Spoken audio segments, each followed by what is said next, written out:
Fiz um cafezinho aqui pra comer com um docinho enquanto eu pinto um pouco. Esse aqui é o quadro que a gente tá pintando. E aí ele tem tipo uns micro numerozinhos assim. E as tintas vieram com o número. Daí, por exemplo, 17. Pintando 17, que eu não tô conseguindo ver agora. Mas tipo aqui, ó, 17. Daí, tipo assim, no fim das contas, ele vai formando um desenho bem legal, sabe? É bem relaxante e fica bem bonito. A ideia é colocar num quadro na parede depois.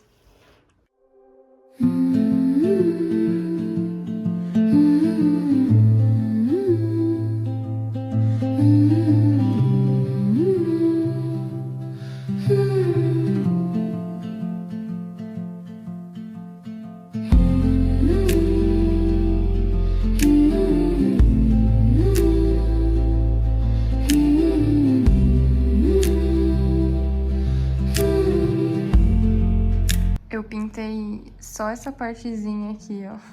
E já levou um tempão. Eu vou deixar sem pintar essas partes aqui, porque o número 7 é o preto e o nosso preto já acabou, então tem que comprar mais. Eu gosto de ir pintando aos pouquinhos pra ele... pra não perder a graça também, porque a gente vai vendo, assim, aos poucos as coisas pegando cores. E acho que hoje eu vou deixar só por isso mesmo. Hoje eu tô em casa sozinha, porque o Gabi foi pra Floripa, que eu acabei não indo na aula hoje. Porque era só uma apresentação e eu queria me concentrar em fazer os slides da minha apresentação de amanhã, que é basicamente como se fosse a qualificação. Então eu tenho que produzir os slides, tenho que fazer o referencial teórico e organizar isso dentro de uns slides, né? Então eu tô com pressa pra comer. Hoje eu fiz aqui tipo um shake com whey, que eu uso esse whey aqui da Dux. Eu gosto bastante do sabor dele, de baunilha. É o meu favorito, assim, que eu já provei. Os outros eu sinto que tem um residual muito estranho de adoçante, sabe? Esse aqui é o meu favorito de todos. E aí eu coloquei também um morango congelado que eu tinha e um pouco de leite, que eu não gosto de whey com água. Então isso aqui é meu almoço, pra aumentar um pouquinho a caloria, eu também coloquei leite. E aí, pra comer, né, porque eu sinto que se eu não mastigar nada eu vou ficar morrendo de fome, eu fiz uma tapioca com queijo e tomate. Então esse vai ser o meu almoço de hoje, de segunda-feira, pra poder recuperar as energias e voltar a estudar e organizar os slides. Agora eu vou começar a dar uma focada no meu trabalho do mestrado, que é basicamente como se fosse a minha qualificação. A qualificação do mestrado é quando você meio que apresenta para a banca o que você pretende estudar no teu mestrado. Então, a minha pesquisa vai acontecer dessa forma. E aí você descreve todos os processos, o referencial teórico que você se baseou para construir aquela pesquisa. Então, quando a gente faz a qualificação, é basicamente um ano. No primeiro ano de mestrado, você escreve todo o teu projeto de pesquisa, passo a passo, o que você vai coletar, como você vai trabalhar com esses dados. E aí você vai qualificar a tua dissertação, que é o produto final do teu mestrado todo. E aí você é avaliado nesse sentido, né? Como que você projetou o seu projeto de mestrado. Uma das primeiras fases que deixam os mestrandos mais nervosos, assim, porque você vai ser avaliado. Se você não qualifica a sua dissertação, você não pode dar andamento na pesquisa. Então tem que passar pelo comitê de ética, se você vai trabalhar com humanos ou não, enfim, com animais também, você precisa passar pelo comitê de ética específico, precisa estar aprovado para você poder qualificar. No meu caso, eu vou qualificar, de fato, em novembro desse ano, porque eu tive um atraso ali de umas matérias obrigatórias, você precisa ter feito todas as matérias obrigatórias também. E aí, por conta de uma das matérias que eu não consegui fazer semestre passado, eu vou ter que fazer semestre que vem, então eu vou ter que adiar um pouquinho a minha qualificação. Tem uma matéria em específico dentro do mestrado, que é obrigatória, que você meio que treina essa parte de qualificação. E é basicamente o que eu vou fazer aqui. Eu vou montar os slides como se eu fosse qualificar. Então, eu vou colocar ali bonitinho por que eu tô decidindo pesquisar o que eu tô pesquisando, como que eu vou fazer o passo a passo, o que eu vou coletar, quais questionários eu vou aplicar, se eu vou trabalhar com humanos. E aí eu preciso montar esse trabalho. Nessa matéria, basicamente, a gente treinar para isso. Os professores fazem a gente enviar a nossa apresentação já com antecedência, para os meus colegas poder assistir, lerem ali os meus slides e um dos meus colegas vai me avaliar também. Além dos professores, eu ainda vou ter um colega me avaliando. Mestrado também com o intuito de ser apto em ser docente, né, da graduação, enfim. Então, você precisa treinar esse senso crítico de avaliação, de olhar o trabalho do outro, de conseguir dar pitaco no trabalho do outro mesmo, né, mesmo que não seja a tua área, você conseguir criticar aquilo de uma forma construtiva, que venha trazer um olhar diferente, contribuir, né. Apesar de parecer horrível, assim, pra quem às vezes vem da graduação e não tá acostumado com isso, é muito bom pra gente que já tá acostumado a levar aqui, ó. Porque é muito difícil. É melhor a gente ter pessoas que sabem criticar, digamos assim, de uma forma mais branda do que vem alguém e descer o carrasco em você, né? Então, ter os colegas, professores ali para essa matéria já trazendo críticas, opiniões, sugestões para melhorar o trabalho é muito valioso. Então, tentar deixar o mais próximo daquilo que você vai realmente qualificar é uma vantagem, porque daí você consegue mostrar o teu trabalho como um todo, do que você pretende fazer, e a crítica vem forte, mas ela vem para contribuir, assim, e nas últimas vezes que a gente já fez esse trabalho de apresentar algumas partes, assim, do que a gente vai fazer na dissertação, já veio vários questionamentos, várias sugestões sobre o que eu poderia fazer com o meu trabalho, que quando você sabe que vai ter uma avaliação maior, por exemplo, a qualificação e depois a defesa do teu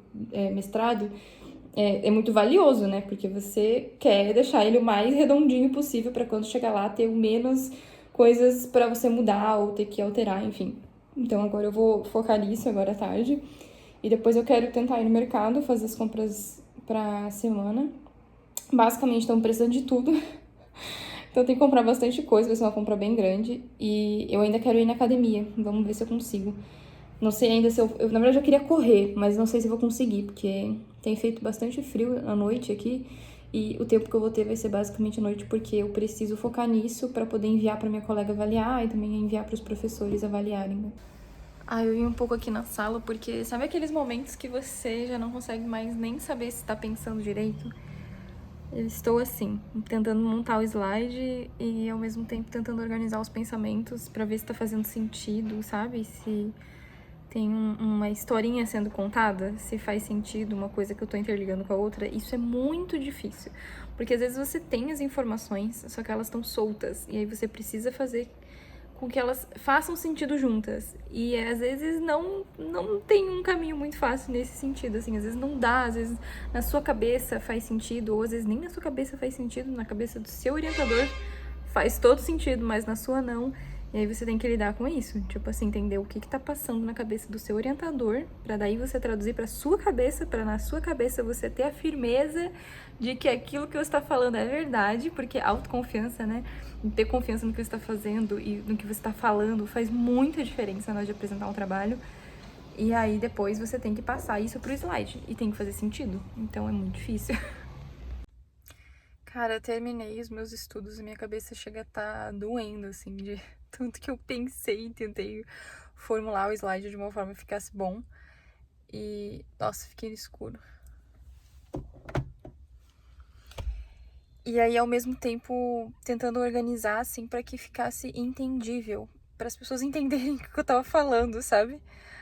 Enfim, foi até bom eu finalizar logo de uma vez, mandei pra minha colega que vai me avaliar.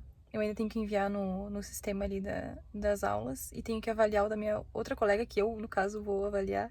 Muito difícil, porque é uma pesquisa totalmente diferente da minha, então eu tenho que ficar tirando ideia de onde não tem pra, tipo, opinar, sabe? Se tá bom, se não tá, o que tá faltando. E agora eu tô no estacionamento do mercado, porque eu finalmente consegui vir agora à noite. É até bom pensar em alguma coisa mais automática, sabe? Que não, na verdade eu não tenho que pensar, eu só tenho que fazer. Dá até um descanso pra cabeça. E eu vou fazer o mercado, então, rapidinho. Tentar ser o mais rápido possível pra ir pra casa e dar uma descansada na cabeça. Acho que eu vou ler um pouco o livro que eu tô lendo, bem legal. Depois eu mostro pra vocês. Que é de fantasia, assim, sabe? Meio romance. Eu tava com saudade de ler alguma coisa, assim, mais bobinha, mais adolescente. Que, da mesma forma, tipo, não pesa na cabeça, sabe? É uma leitura que não é difícil de entender, sabe? Não é uma Virginia Woolf da vida. Então, dá pra ler de boa, assim, no meio das coisas do mestrado, sem fritar a cabeça.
condicionador esse mês. E comecei a usar o da Eudora, mas já acabei o condicionador também. Daí eu até comprei um outro condicionador, que é uma máscara, na verdade, mas eu vou usar como condicionador só pra acabar com o shampoo desse daqui. Que é essa máscara aqui, que ela é bem boa, eu vou usar ela como condicionador. E aí, no futuro, eu quero comprar já outro shampoo e condicionador pela Amazon, que eu já usei da Canute, que é muito bom. Daí eu também acabei esse aqui, que já tava no finalzinho mesmo.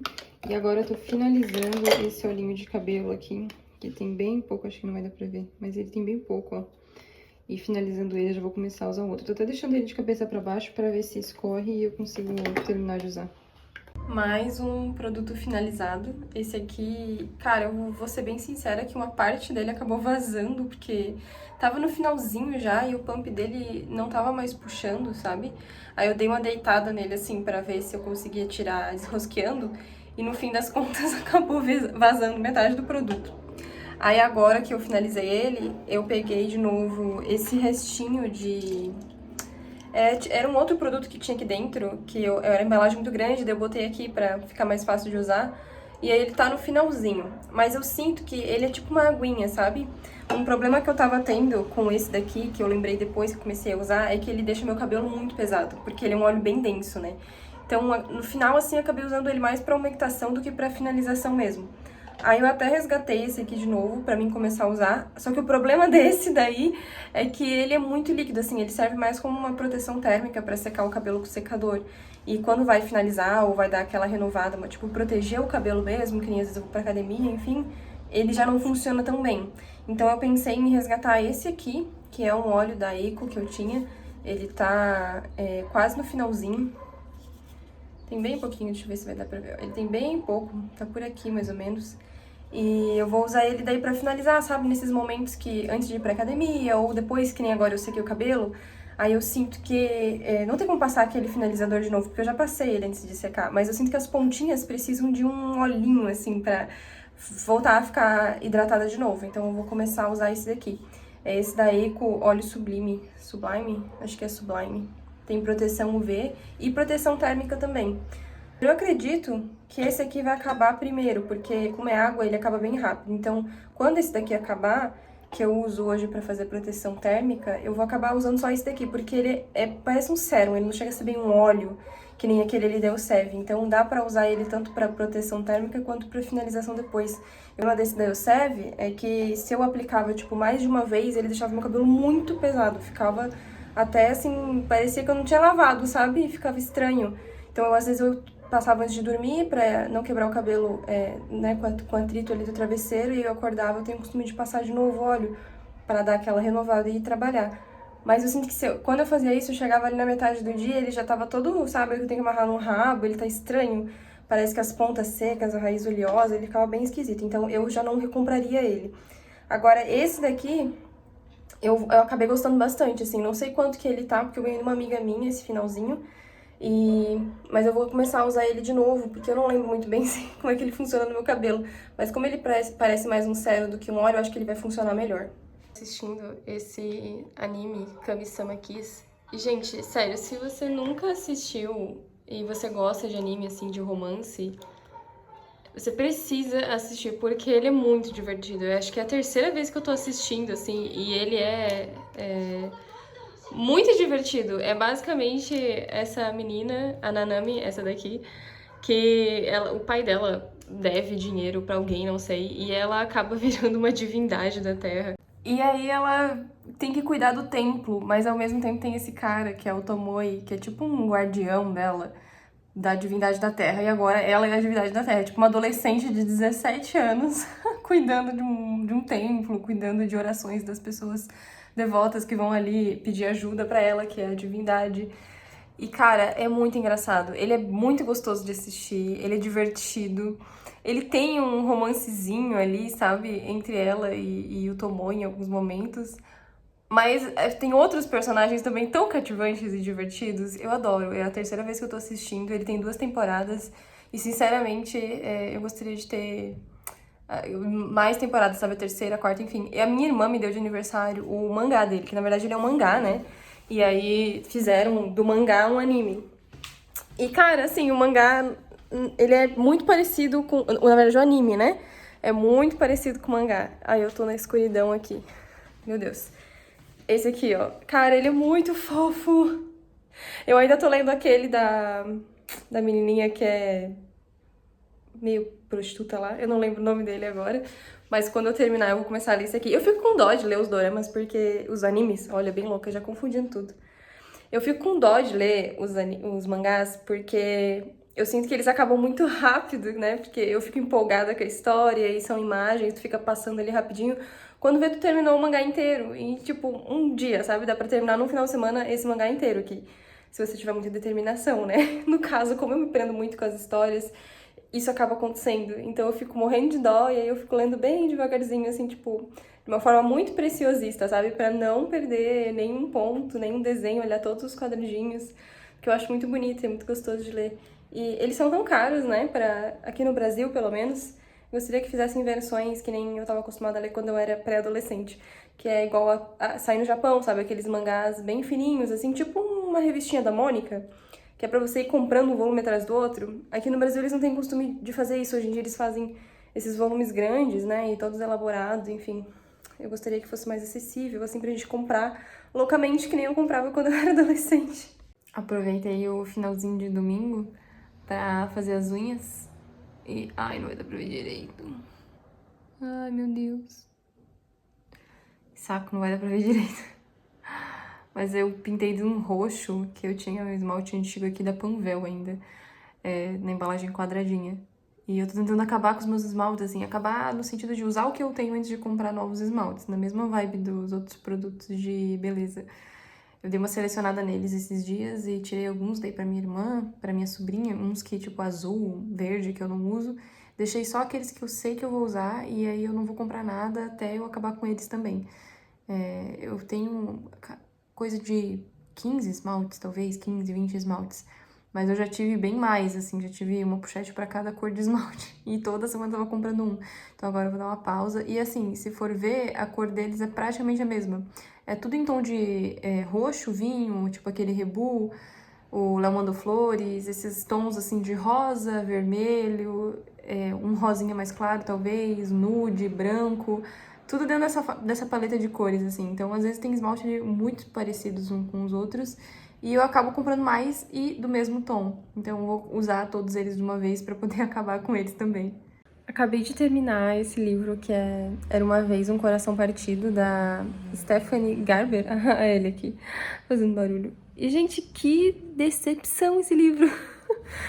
Eu comecei a ler porque uma amiga minha comentou comigo que ele era um livro, assim, bem tranquilinho, era um livro sobre romance, mas, assim, sinceramente, gente, se tiver 10% de romance é muito, assim, são migalhas de romance. E a história, ela é muito esmiuçada. Eu acho que o público dele é adolescentes. E aí tem coisas que, quando você lê, são óbvias, né? Você tá lendo ali o enredo da história e você subentende algumas coisas, né? E aí o livro, a escritora aqui, né, a autora, ela faz questão de explicar as coisas mais óbvias possíveis, né? Então, por exemplo, se alguma coisa acontece, sei lá, se entram os dois na sala e eles estavam em três, eu sei que a terceira pessoa ficou fora da sala, mas ela faz questão de explicar isso. Então, entraram os dois e não sei quem ficou ao lado de fora da sala, sabe? Só um exemplo bobo, mas é pra exemplificar que ela explica tudo minuciosamente e isso acaba deixando o livro muito chato, porque ele fica muito previsível. O tempo todo você sabe tudo que tá acontecendo, você não fica na dúvida. E mesmo quando ela tenta criar algum tipo de dúvida no enredo aqui da história, é uma dúvida que, não sei, pra quem já tá acostumado a ler fantasias e grandes reviravoltas, acaba se decepcionando, porque no fim, tu tava já desconfiado que aquilo poderia acontecer, e aí no fim das contas não acontece. E ele acaba de uma forma muito aberta, sem resolução de problemas nenhum. Foram abertas várias portas e nenhuma delas foi fechada. O que é muito frustrante, porque tudo bem, eu entendo que ela escreveu um outro livro a partir desse, mas eu gostaria de uma conclusão, pelo menos, dessa história aqui, né? E aí abrir um leque para uma segunda possibilidade ou uma continuação da história. Agora, você terminar esse livro sem conclusão nenhuma, gente, muito frustrante. Fora a personagem, assim, que me irritou em inúmeros momentos. Nossa, sabe assim, uma adolescente sem pensar nas consequências das coisas, impulsiva, infantil. Gente, sério, o personagem me irritou muito. Mas, assim, de um 10, eu acho que eu daria 5 pra esse livro.